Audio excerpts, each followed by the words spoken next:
ever seen something that no one would believe if you told them? Folklore has been told for centuries around the world. No one will ever know if these stories are actually real, but that is why they are told. They were made for excitement and to have people doubting them. I will be telling the stories of Mothman, Bigfoot, Paul Bunyan, and a story from my friend. By the end of this, you can decide if you believe in the stories or not. The first story was told, and then the city saw that they could make a lot of money, and did they? This is the story of Mothman, according to the Athens Messenger. So, on a dark road in West Virginia, two couples were driving down the road, and then all of a sudden they saw a big dark figure chasing them, about 6 foot tall. And they went 100 miles per hour down the road, and the figure still kept chasing them. So they went to the police station, and the police, they were too scared to go out too and see them. So then finally the next day they went out looking, and they never saw anything. But there's been a couple sights of Mothman, and they all say that there's 2 red eyes 6 inches apart. So we'll never know what's actually real. Now Mothman attracts about 15,000 tourists each year with museums and festivals, according to Folklife.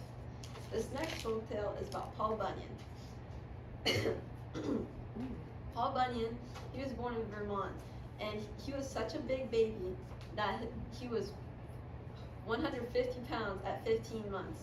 So his parents didn't know what to do with him, so they had to put him out in the cabin so he could live by himself. And then one day, there was a big blue ox that came by, and so they became best friends, and it was Babe the Blue Ox. And together they went all around the Midwest and the North, chopping down trees. And they loved pancakes. So then one day, Babe the Big Blue Ox ate too many pancakes and accidentally died. So Paul Bunyan was definitely upset about that, but he just kept on his way, chopping down trees. This folktale gave the lumberjack community pride in what they did.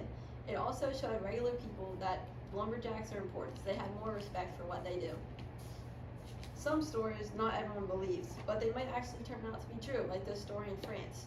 So in the 1700s, the residents of Loos, France, they saw a big rock fall from the sky, and it made a lot of damage. And the scientists were like, this is not true. No rocks can be in the sky. And this actually held back the research of meteorites for decades. And so this ties in with Bigfoot, because a lot of people don't believe in him. But if scientists were just put in the research about him, then they might figure out about his species and find out that he's actually true. Finally, there is a story that has been passed down for generations in Claire Callow's family. Okay, hit the left, just click on it.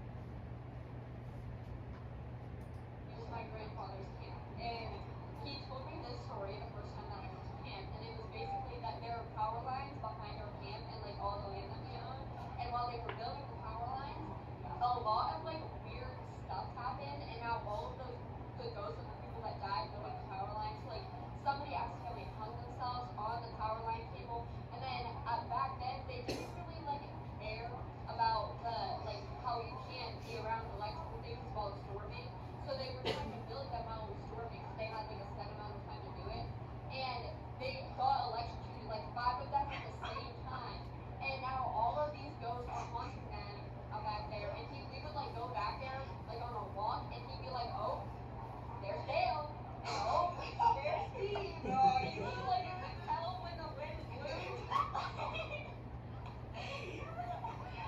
And no, because like, and all my uncles, like my dad and all my uncles, and I think my aunt believes it too, and they all believe in this, and like he had got this story told by great uncle Frankie. Great uncle Frankie. That was his older brother, and then like his grandparents, like it's been passed down. In the end, the stories might be fake, but wasn't it fun listening to them all?